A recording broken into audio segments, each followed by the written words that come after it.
say something? Oh, sorry. Good morning, it's Hillary, and this is Sunday Morning Live with John M., and here is our host, John M. Good morning.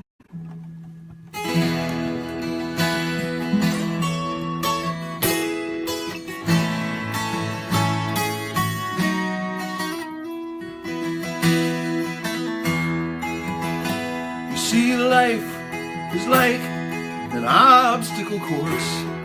Some ride in limousines, some ride a horse.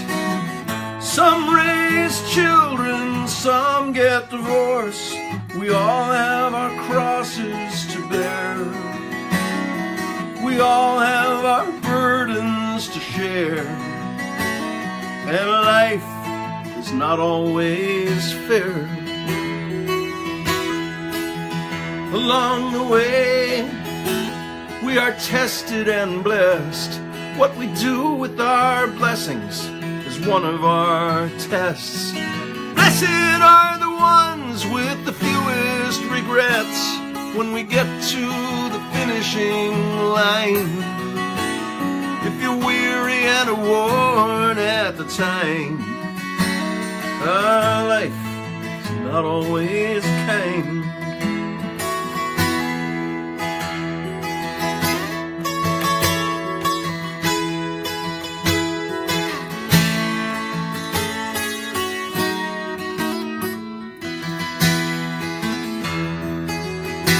Now so much has been written about evil and good. We all have our demons, that's understood. It's not who did the best, but the best that they could, who will be rewarded in time. When we get to the finishing line, the rest will go around one more time. But you ask, why do innocent children die young, while wicked ones prosper and thrive? But the wealth of the wicked is here and it's gone, and we all know that everyone dies. It all is the same in God's eyes. Now I've probably left out a detail or two. Just try to treat others as you'd have them treat you. If we all help each other, then we all will get through. And the questions that weigh on our minds will all be answered in time when we get to the finishing line.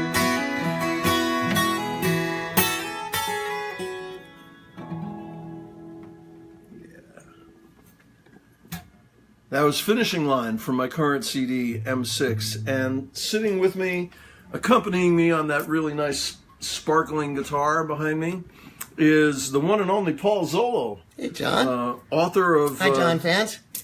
Of Songwriters on Songwriting 1 and 2, and along with many other things, and a great songwriter in his own right, and singer and performer. And usually... when we do these things, I sit here and I interview whoever is with me for a little bit, and I've done that with Paul a couple of times now. But today we're going to kind of turn things around, and Paul is going to grill me. So, and I am going to grill. That's exactly what I'm going to do. Well, I'm looking forward to it because in my humble opinion, you are as good as any interviewer in the business. So thank you very much. I admire your work, and I look forward to being interrogated. Thank you. It's usually pretty gentle what I do. Yeah. I have true reverence. Yeah, I love songwriters and songwriting more than anything, so I love to talk to great songwriters. Now, my research... And me. And please. As we were saying earlier, almost all great songwriters are humble, too. You know, they don't want to put a lot of, light on themselves, because we know the stuff comes from beyond us often. Don't you feel that? I do. Yeah. I think it's... I don't think we're completely. I think we make a contribution. You know, I don't think it's something that just happens to us, but I do think there's like an external consciousness or something Keith Richards once described it as, he said, well, it's all just out there in the ether, and we're like antennae. Right. If you tap into the right frequency, you pick it up, and of course I think he's kind of onto something there. He's got Mick to finish the lyrics Well, for yes, him. Mick true. does a lot of the hard work for him. Yeah. But it's good that you say that, because some songwriters, they want it to be one or the other. Yeah. Either songs come in a spiritual way, I or wrote this song. they don't at all. Yeah. And some, even great songwriters feel like funny for even taking credit for it. But you're right, it's a combination of both. You have to be a songwriter for those songs to come to you. It doesn't just come to civilians, right? And I think there is too a craft to it that even if one is born with some innate talent for creating, just as we have to learn, when we're very little, when we have to learn how to speak English and proper grammar and so forth. And I think there's a learning process. We might have an innate ability to capture something that later becomes a song, but I think there is a craft to actually finishing it off and making it, palatable for the general public.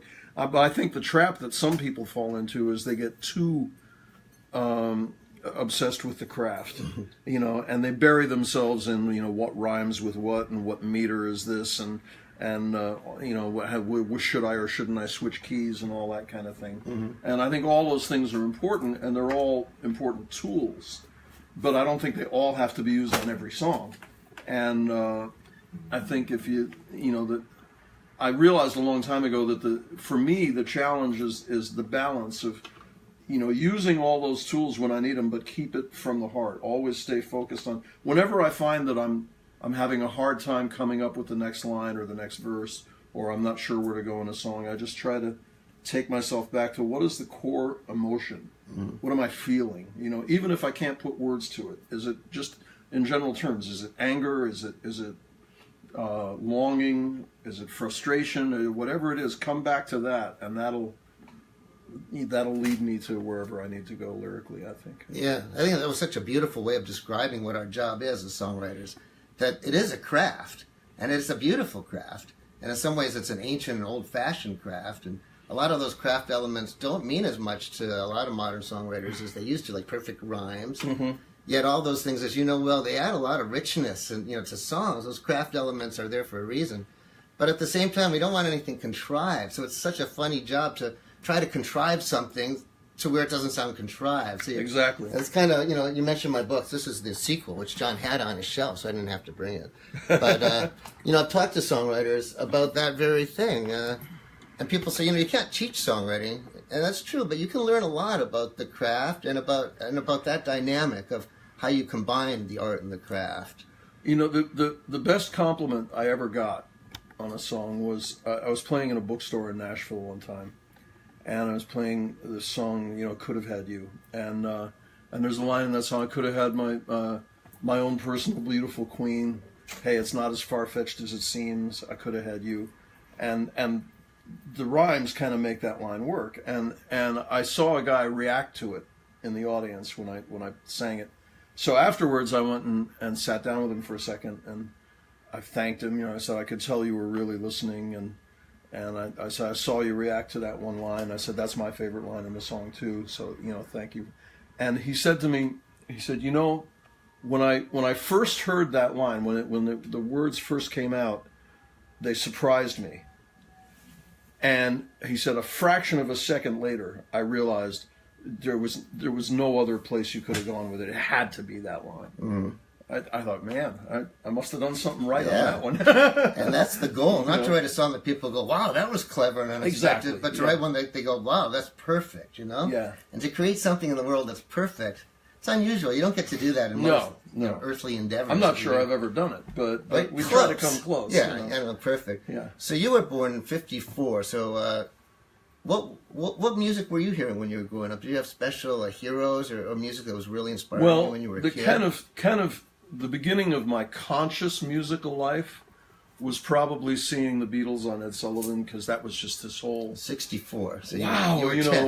I was 10, yeah. But before that, my parents they listened to a moderate amount of classical music, but they also listened to I used to hear the Kingston Trio all the time. They used to play those records. 1, 2, and 3, Jolly Coachman. You know, and Tom Dooley. You know, I used to hear that all the time and sing along with it and stuff. And Sammy on Camera. There was Oscar Brand, the comedic songwriter. They used to play him a lot. And my father used to be really into the old. And this was true even as I was growing up, but he was into the country royalty, you know, Johnny Cash and George Jones and all those guys. So I got, and of course my father was also an artist, a painter, you know. He played a little bit of guitar too, but he never did it publicly. He just did it for his own amusement, and banjo. But, and then, not that long after the Beatles, when I was in my early teens, or early to mid-teens, I won't tell you the first one, but the second concert I ever saw, the second real professional public concert, was at the Fillmore East. It was a school trip. They put us all on a school bus and took us from Connecticut into New York City. And we saw Triple Bill, Albert King, Chuck Berry, and The Who. Whoa. and The Who were previewing Tommy. They had finished it, but they hadn't released it yet. Wow. And so they were previewing it. And, I mean, I've been a concert-holic ever since. So... That's really interesting. You had the Kingston Trio, and then you had Chuck Berry and The Who. Yeah. That comes across even when you play acoustic. That you always rock out, even when you're solo. You have a lot of rock, even when you're doing a folky kind of thing. Mm-hmm. So that blend makes sense. So when did you start playing? How old were you? When I first picked up the guitar, I was probably 13, around there, 12, 13. And some people know this, but I'll go over it real quick. But I thought I wanted to play drums. And my parents didn't want me to play drums. They're too noisy, you know, banging around the basement. Most parents. You know, right. Like, maybe not. And my parents said, you should play guitar. You know, it's a pretty instrument. You can serenade a girl with it, you know. And it's easier to carry around than drums are. And no, I want drums. So my father said, I'll make you this deal. He said, take enough guitar lessons at our expense to just learn how to play one song and play it for us. And once you've done that, if you still want drums, he said, I'll take you to any music store you want. You pick out any drum kit you want, I'll buy it for you. And I thought, piece of cake! You know, thank you. And I went, and of course he must have spoken to the guitar teacher beforehand, but at my first lesson, I sat down with this guy. I just want to learn how to play one song. You know, that's all. I don't care what it is. I just got to play a song for my dad. And the guitar teacher, he said, well, that's fine. We can do that. But I said, you know, before you can play a song, you have to learn how to play chords. And before you can learn chords, you have to learn the notes. So there's kind of a step-by-step process here. But we can get you playing a song pretty quick. And I said, well, how long is all this going to take? And he said, oh, maybe, you know, half a dozen lessons. Okay, good. Let's get started. And thus, that was a smart teacher. Yes. I could do that right away. Yeah. Half a dozen lessons. Right. Smart. Yeah. So thus began my love affair with the guitar. So what was the first song that you did learn that you played? Do you remember? I don't remember. The first thing he taught me to play in single notes was Jingle Bells. All right. But that wasn't what I played for my parents. I knew I couldn't get away with that. Ding, ding, ding. You know. But I don't remember what the first song was. But I might have already, by the time I started being able to play songs, I might have already forgotten about that arrangement. Were you already singing? Could you sing? Oh, yeah. I sang before I played the guitar. Okay. So I sang before my voice changed. Yeah. You know, oh, baby. Yeah, me too. And then there was that fun period when it just would crack between the two. Yes. That's a good sound, isn't it? Yeah, that's great. So how old were you when you wrote your first song? Well, here again, I mean, I wrote, before I could play the guitar, I used to make up songs. You did? But they were really stupid little songs because I was got to start somewhere, right? You know, sure, and I wrote songs. I didn't know anything. You know, they say write what you know. I didn't know anything, so I just made stuff up from, you know, I'd watch car races on TV and I'd write a song about somebody wrecking a car in a car race, and you know. So you were horrible songs. Songs to sing even before you were playing. Yes. You're singing songs. That's cool. Yeah. That's kind of unusual too. The first real song I wrote was probably in my late teens. Do you remember the name of it? I don't. Sorry. Okay, we'll find that out later. Your fans want to know this stuff. But, so when you started writing songs with guitar and started doing it seriously, was that something you enjoyed, and did you just keep doing it, or was it sporadic? Oh yeah, no, I loved it, and and I started playing with other people. I played my first trio was this guy that all he had was a little plastic snare drum and a cymbal, and then a little while later he got a second plastic snare drum that he turned the snares off so he could use that as a tom-tom, right? Mm-hmm. And no kick drum. And then he and I got together with another friend who had a little like a Lafayette electric guitar and a little amp, and we jammed and played, and we played songs like "Come On Down to My Boat, Baby," and stuff like that. And I do remember my very first real performance where I played guitar. I had one performance before this where I sang, but my first performance playing guitar with these other two guys was at a private party, and we only knew 7 songs, and it was all grown-ups at this party, and they were all, oh, aren't they cute? And they made us play all 7 songs 3 times. So, Tom Petty, same thing. His first gig, all instrumentals. They had like 4 songs that they got, and it was so good they asked him, "Can you just do it again?" Because they didn't have anything else, and that's a good way to start. Yeah, like, we got to learn more songs. Yeah. So you were doing a lot of covers then? Oh yeah, mostly covers when I started, and when that changed was when I was, I was doing a lot of club dates and restaurants and coffee houses and stuff like that in Connecticut, and now I'm into my 20s, late 20s even, and back then they all wanted mostly covers, and you can throw in a few originals, but make sure you do a lot of stuff people know. So I did. And I started getting compliments on some of my originals where, at the end of a night, people would say, "I really like that song you did about Jesus," or whatever, and I, "Oh, really?" And, so I started getting more compliments on original songs than on covers. So I took that as a kind of a sign that I could keep pushing the envelope, and I got to the point where I was doing about 50-50 covers and originals, sometimes a little bit more original. And then I moved to Nashville, and when I first got to Nashville, I started kind of doing the same thing. And, Nashville's a songwriting town. And people said, "Why are you playing all these covers, man? Do more originals." Mm-hmm. And it didn't take long for me to get to the point where I was doing strictly originals and just not doing any covers at all, or very, very rarely. But when you were doing covers at first, what kind of covers were you doing? Whose songs? Well, it depends. I had this kind of identity crisis for a while, with electric or acoustic. So I for a long time I felt like it had to be one or the other. So I had a rock trio where it was me and a bass player and a drummer, and he had the big double bass drum kit and the Marshall stacks and all that stuff. And we did a lot of stuff like Mississippi Queen by Mountain and a couple of Who songs and 1 or 2 Hendrix songs and some pretty hardcore stuff for the time, like that. And that's where I a lot big Pete Townsend influence on me back then. I did a lot of jumping around. And you still do. I could see that. You do knocking microphones over and all that kind of thing. Funny. Or if I wasn't doing that, I was doing the acoustic gigs. So I'd do Needle and the Damage Done and Neil Young. Wild World and Cat Stevens. Stuff like that. Stephen Stills. That's interesting because I've only seen you play acoustic for years, but I could always sense there's a rocker in you because you'd always says that. Yeah. So I was wondering if you were playing with rock, but so back then you would segregate the two. There'd be your rock self and then your folky self. Yeah, and I eventually did get to the point where I realized that the two can kind of blend, and I've had a couple of bands between then and now where I've done some acoustic stuff and some rock stuff. My dream band that I've come close to having it a couple of times, but we weren't really able to sustain it.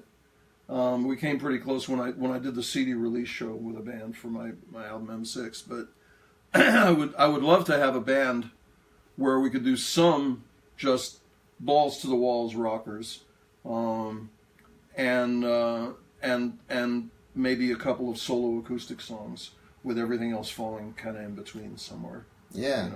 I think that'd be fun. Yeah, it'd be great.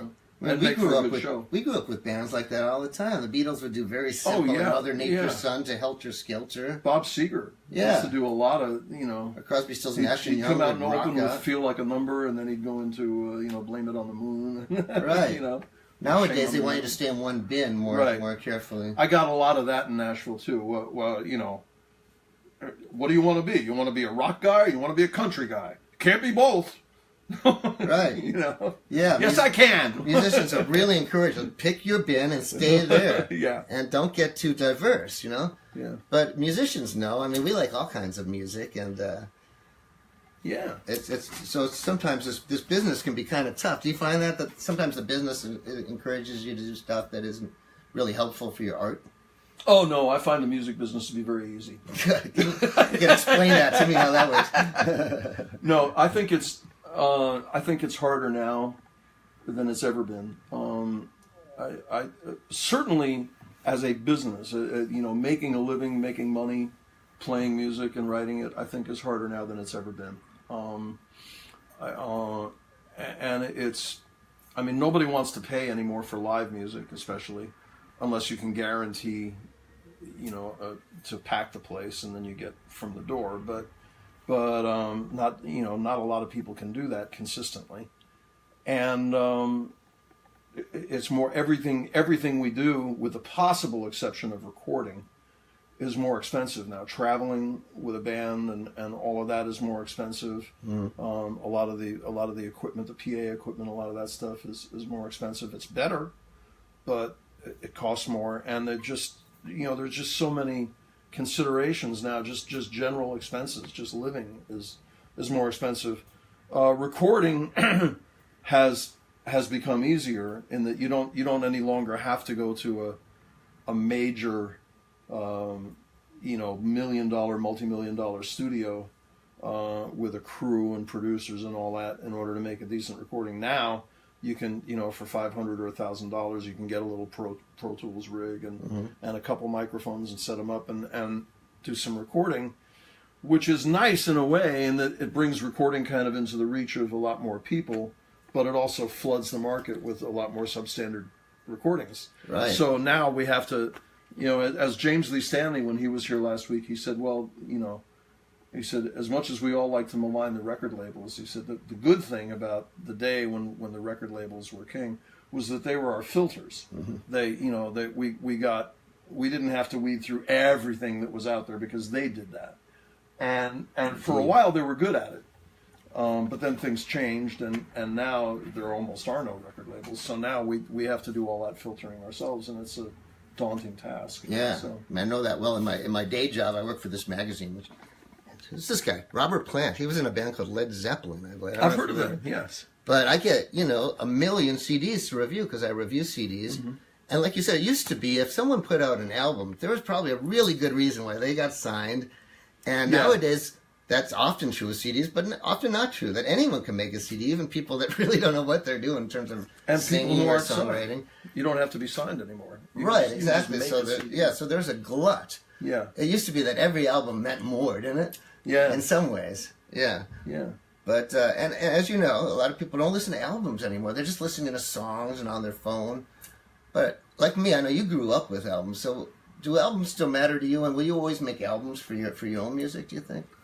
It's funny you ask me that because I've been pondering that a lot lately. I probably will still put albums together in one form or another,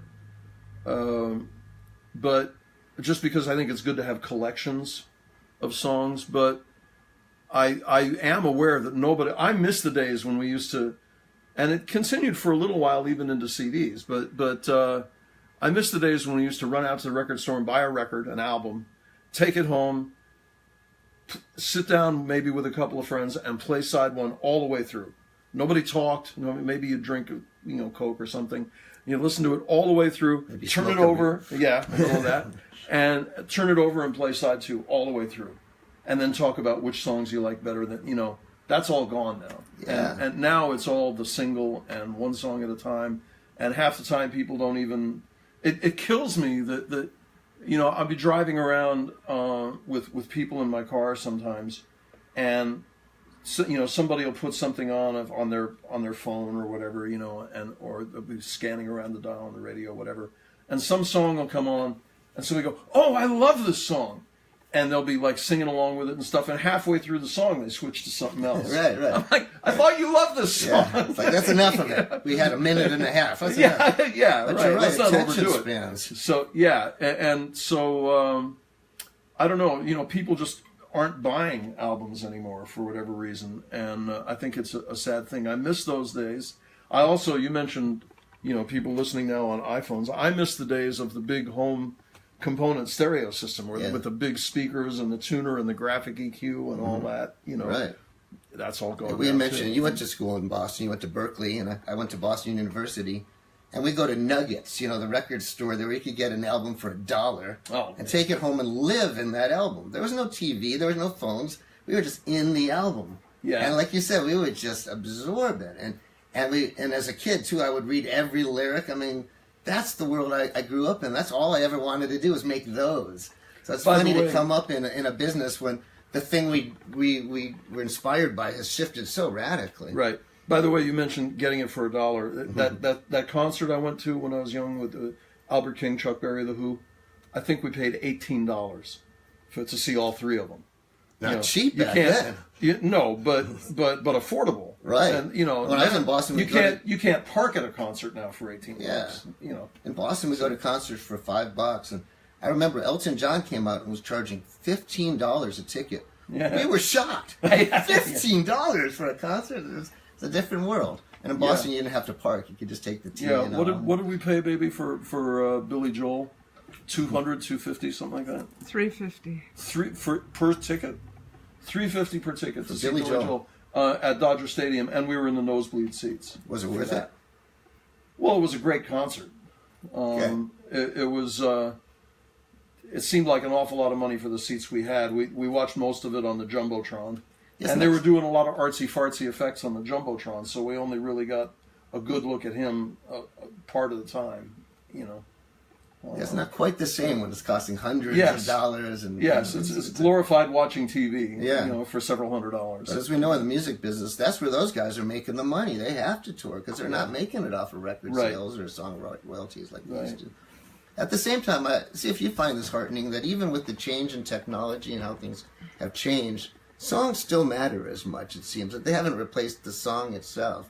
I mean, do you find that the songs are still as important as ever? I do. I maybe to a slightly diminished degree, but I certainly think that. I think it's on the one hand, I think most people who are not musicians or songwriters don't listen as much to lyrics anymore as they used to, and I think part of that may be that, with some exceptions, as we've discussed, that you know, the general quality of lyric writing seems to be kind of going down from what I hear, but there are still some good ones, and you know, so I don't think people focus on lyrics as much as they used to, except for people who are into writing.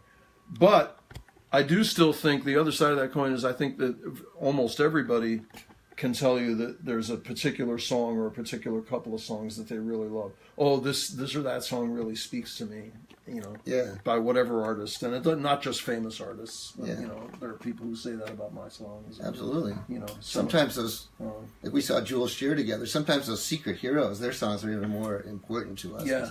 Everyone doesn't know them. One of the, you know, as you know, the magic of songs is that combination of language with music and melody. And to this day, you know, what makes a melody compelling is it's a mysterious thing. You can't really explain it. Do you find that the melodies still matter? And what do you think makes a melody good? What draws you in with a melody? In one sense, I think it kind of works the same way a rhyme does in a song. You hear a particular melodic line, a melodic passage, and you expect the note to go this place and it goes that place. And you go, oh, that's kind of cool. And I think rhymes and lyrics work the same way. You know, the second line ends up saying exactly what you wanted to say, and it rhymes. It's like a double whammy. And could you have said it some other way that didn't rhyme, and might it still have had an impact? Sure. But it's just a little added something special when it does rhyme. And I think melody works that way too. I think it is hard to describe. You're right. I think there are just some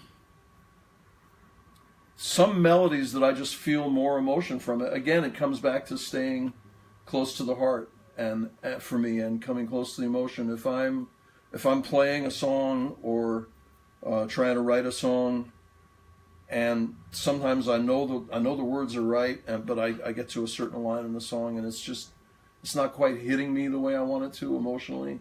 It's not stirring me the way I thought it would. Mm-hmm. That's when I say, well, maybe if I went up here instead of down, mm-hmm. and it happens to me sometimes when I'm performing or practicing, where I'll do just very slight changes it's not really rewriting the melody, but you maybe sing a harmony note or something. Yeah, a slight variation. And just a very slight difference in delivery, and it kind of rings a bell. Oh, that kind of worked better. I'll do it that way from now on. Yeah, that's interesting. So it's a feel thing. Yeah, it is. And I like that you mentioned rhymes, because rhyming, like melody, is a very, very ancient thing for men to rhyme, and a very contrived thing to do. But when you do it in a way that it doesn't seem phony, that it just works, that's such a pleasing effect that you don't really get in life in other ways. But in a song, it just completes things in a beautiful way, don't you think? Yeah, I do. And I'll tell you, this thought just occurred to me. I've realized recently that one thing I've come to be able to recognize in songs in songwriting is when somebody's written a song and they have a lot to say, and they didn't really put a lot of thought into the melody, and the melody just seems to kind of meander, and I can kind of tell that the person was like, well, I got to put some kind of melody to this, and I can't just all be the same note. It's got to go somewhere, but I have these words I have to get through, so they just kind of meander it, and mm-hmm. I saw you yesterday, and I thought something might be wrong, but I didn't know, and and it's like, what are you doing? Yeah, craft. Right. It comes down to craft. Yeah. And melodies too. You don't want them to be too complex that someone can't sing along, and you don't want it to be too simplistic too. Don't you hate it when somebody tries to get you to sing along to some really complicated? Yeah. I see that all the time. Come on, everybody sing along. It was this way, that way. They go. If you want somebody to sing along, give me something like, Memory Lane is a good one. You know that one? Actually, that's one of John's songs. That's very funny. That is not a sing-along song, but I take your hint. But a great melody, I gotta say. Thank you. This is I will play this if you will promise to play something of yours afterwards. We can maybe still squeeze in another question or two, but we should get to some more music. So for you guitar nerds, he's playing an E, but it's D drop, detuning with the capo on the second fret. Capo. Only a guitar nerd would appreciate that. Yes. Oh, I almost started playing the other song. I started playing that was an E finishing as well. line.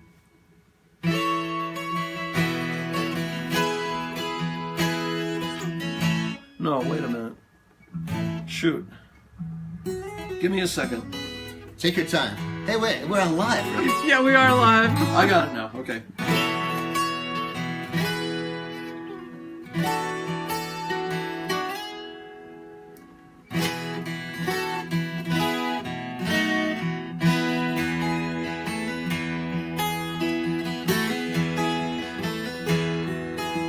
Come along with me, she said, a little walk down memory lane. I said, but what's there to remember?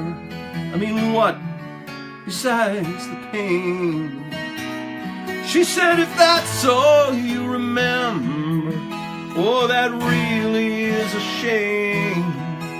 I remember what I need to, I said. I remember it was good and now it's dead. I choose not to resurrect it in my head, 'cause it would only die again.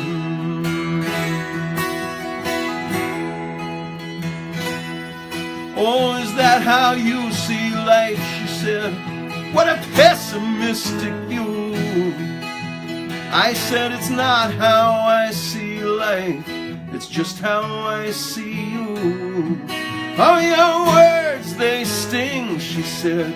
I said, they sting because they're true. And the truth is all you left me when you left me. And it was painful, yes, but nonetheless a gift. A compass when I was abandoned and adrift, and it led me home again. Now memory lane is a long and scenic highway.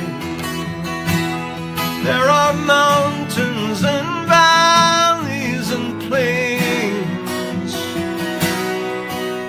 and you are just 1 mile where I was detoured for a while, where my greatest love became my greatest pain. Memory lane.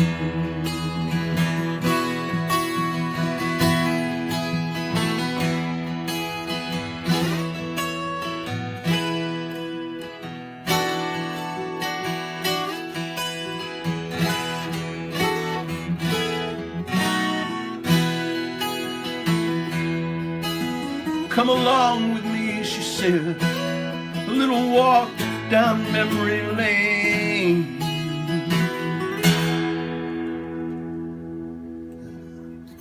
Beautiful. Thank you. Thanks. When did you write that one? When did I write that one? It wasn't that, even though it's on my current CD, it's not that recent. I think I wrote it when I was living in Nashville, which would have been pre-2000. So you had it for a while before you recorded that one, huh? Yeah. So do you write all the time, or do you write just for a special... No, I wish. I wish I was one of those writers that just had the self-discipline to just get up every day and write. I'm trying to work toward that. I'm trying to make myself write now, or work on writing things in other ways. I've resumed keeping a journal now. Yeah. So that's because that's writing in one sense, and I do try to play a little guitar every day. Just a little? You just play a little guitar every day? Not as much as I would like. I get living in LA. I get busy with other things, But I try to play for close to an hour a day. Sometimes a little less, sometimes more. But and when you start a song, do you generally try to finish it then, or do you work on songs for a while when you got one going? Oh, I have some songs that have come out. It's really more up to the song than it is to me, I find. I have some songs that have just come out of me in the time it takes to play them, from beginning to end, finished. And I have songs that have taken close to a year to finish. I have one song, I won't play it for you now, but I'll just give you a little bit of the progression. I have, it's an older song of mine, one of those angry rockers. Oh, good. I like My those. Way, and I usually play it on 6 string. Sorry for tuning while you're talking. Yeah. And it goes on from there. I got that progression, and 6 months I hadn't been able to put any words to it. And I tried a number of times, and I just kept coming up with crap. And taking the lead from something that David Wilcox said in a seminar I went to with him. He told people, he said, writer's block is the muse's way of telling you that you're trying to write the wrong song. Mm. And so I thought about that, and I thought this ties right in with what I was saying before about staying close to your heart and your emotion. I thought, well, what is that progression? What's the emotion behind that progression? What does that feel like? Not thinking about any words or anything, but just what does that make me feel like? Out here. I love that. And I thought, well, it's angry. it's an angry progression. So what am I angry about? And then that led me into the song. And That's a good way. What are you angry about right now? That's a good way. Yeah. But that says so much that people who don't write songs maybe don't understand that because they're short. How long could it take you to write something that's 3 minutes long? But sometimes it could take a year. But other times they can come through. And I think every serious songwriter has had that feeling where they just come through like a gift. Yeah. And that's... I'm sorry. And well, I think the challenge, and one of the bigger challenges in songwriting is to keep it short and concise. There are very few songwriters like Dylan who can get away with writing a 15 or 20 minute song. Yeah. Most people can't. I mean, anybody could do it, but not many people could do it and have people listen to it.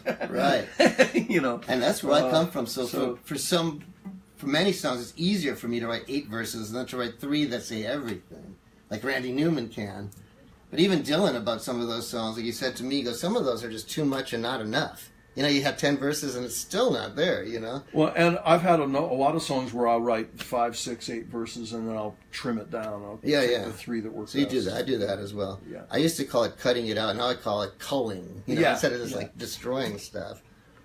You got a song for us, Paul? I do. Speaking of simple ones, this is a simple one. This is called Clock in the Sky. I was tuning while you were talking. That's so rude, isn't it? No, it's not. it's necessary. You guitarists know you have to tune each string. It's really important. Every one. You do? Did you know that? That's why I don't play a 12 string. That's too much work. I used to. I remember when I started doing open mics in Chicago, before the age of the tuner. And so I wasn't very good at tuning by ear on stage. And the guy who was running it, Jim Hirsch, kind of a Chicago big shot, said, your songs are pretty good, Paul, but you got to learn to tune your guitar. It's like kind of with disgust. You got to do that. So these tuners for me have been just the greatest thing. Because being in tune really is much better. So this is called Clock in the Sky.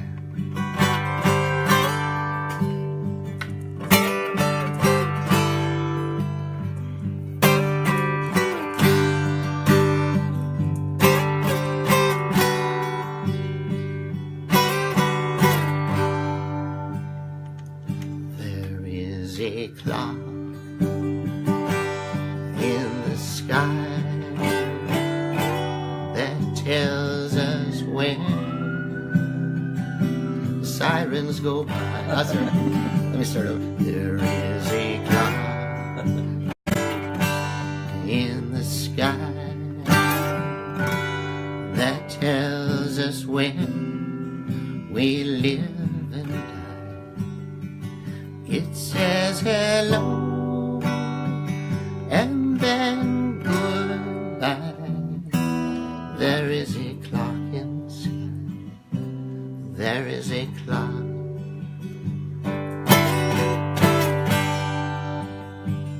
There is a clock in the sky that tells us when we laugh and cry, when we fall and when we fly. There is a clock in the sky.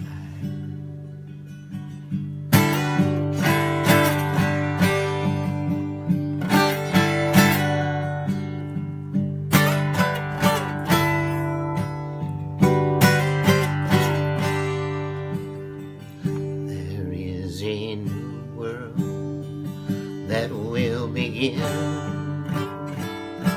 beyond all sorrow, beyond all sin. And when the saints go marching in, there is a new world that will begin.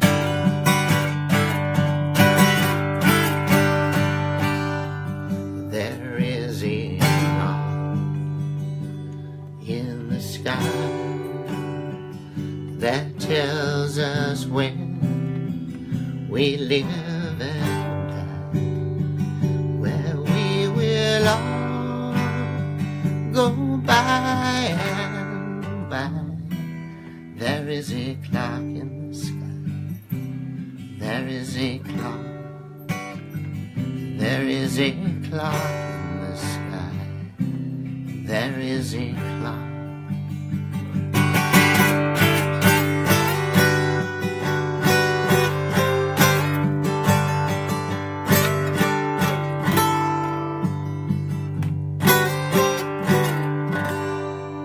Yeah. Beautiful. Is that new? Yeah, it's pretty new, yeah. Wow. That's gorgeous. That might be my new favorite song of yours. Oh, there's nothing you want to hear better than that when someone says that.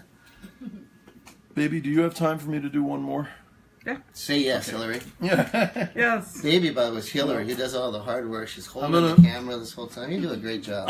We're running a little bit long, but Paul and I talked about this one before we started this morning, and we've done several really mellow songs this morning. So I want to close this out with a little bit of a rocker, and it is a song about the music industry. All right. So this is called. It's called Music Robots. I wrote it when I was in Nashville. R-O-W. And yes. And I want to thank you for taking this time and doing this interview. It's been a blast for me. Well, thanks for asking. Everything I hoped it would be. A lot of fun. Thank you. So, Paul Zollo, and I will finish things off with this, and then we'll sign off after this.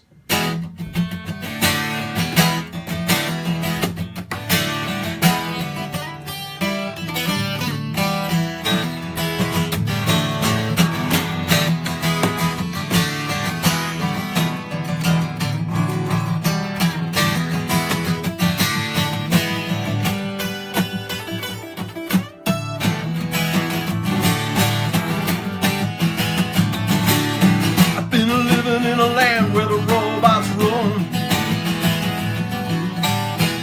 one success and 100 clones. And you gotta have the look and you gotta have the hook, and you can get arrested but you can't get booked. And they say that the streets are paved in gold if you're young and pretty and you sell your soul. And in the middle of it all, there's a street called Music Row, where the music robots go.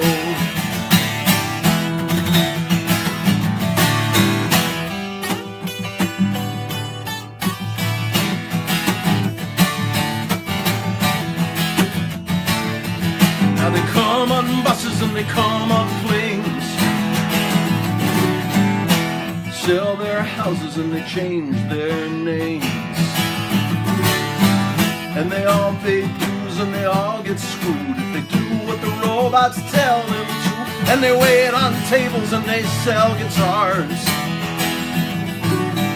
and they drive limousines for the country stars. Yeah, they drive limousines up and down that music road, where the music robots go.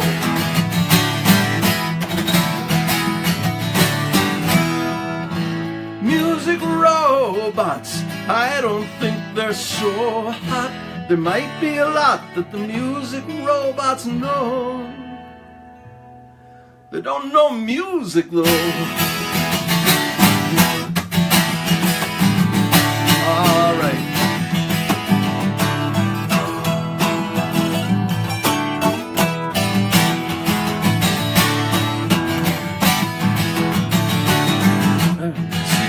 Coming from a mile away,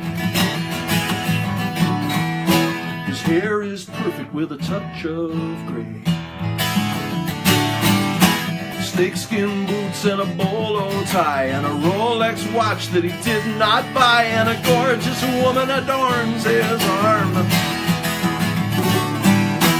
Half his age, twice his charm. And you wouldn't think a woman like that would like him so. Oh, he's a music robot, though.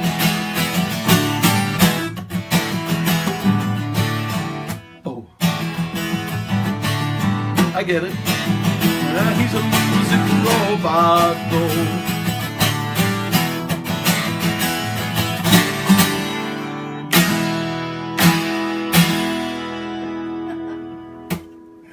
There you go. John M. rocking out. Music great- Robots, Great song. which I dedicate with love to Nashville. Beautiful. Thank you again, Paul. We have run a bit long, so we're going to go ahead and close this out. Paul Zollo, amazing author, journalist, singer-songwriter, interviewer. This has really been a blast for me. Thanks for coming and doing it. Thanks for asking Are me. you I love playing? coming on this Are you show. playing anywhere anytime soon? Yeah, we're doing a coffee gallery thing. I think it's Thursday night, a tribute to the Brill Building writers, Oh, cool. which is in beautiful Altadena, California. Yes. Yeah, that's really Maybe you nice. put a link up there. Of course. Okay. And just And- look me up at Facebook. You can't miss it because I shamelessly promote myself constantly. And when is this? I believe it's Thursday night coming This up. coming Thursday? Yeah, it's one of the. It's called Very the cool. Roadhouse series. Well, I am playing. Viewers know this. I'm playing tomorrow at a special benefit at the Angeles National Forest Golf Course. A benefit for the Foundation of Living Beauty. We've talked about that before, so I'm not going to spend a lot of time on it here. It's a fundraiser for the Foundation of Living Beauty. You can go to is it livingbeauty.org? Yes. livingbeauty.org. All the information is there. And then Tuesday night, I'm going to be at Matt Denny's Ale House for J.C. Hike's Songwriter Serenade show. I'm going to be doing a set there with a bunch of other people. You put a link for that too, right? Yes, well, all this stuff will be posted. So I know there are a lot of people here that I probably should have said many. hi to. I So know Gary many. Glasser was here. People Yeah. watching? Are they Oh watching? yeah. Oh, yeah. Tons Hi, of everyone. people. So my apologies for not acknowledging you more as I usually do. We have run long as it is, and we got deep into this conversation, and I wanted to stay focused on that. Thank you all for joining us and for being with us this Sunday. Next Sunday, Joseph Ide will be my guest here, and new singer-songwriter I've just recently become familiar with, and he's very good. So we're looking forward to that. We got to run. We're running way long. Thank you again. We'll see you next time. Happy Sunday. Have a great week. Thanks for having me.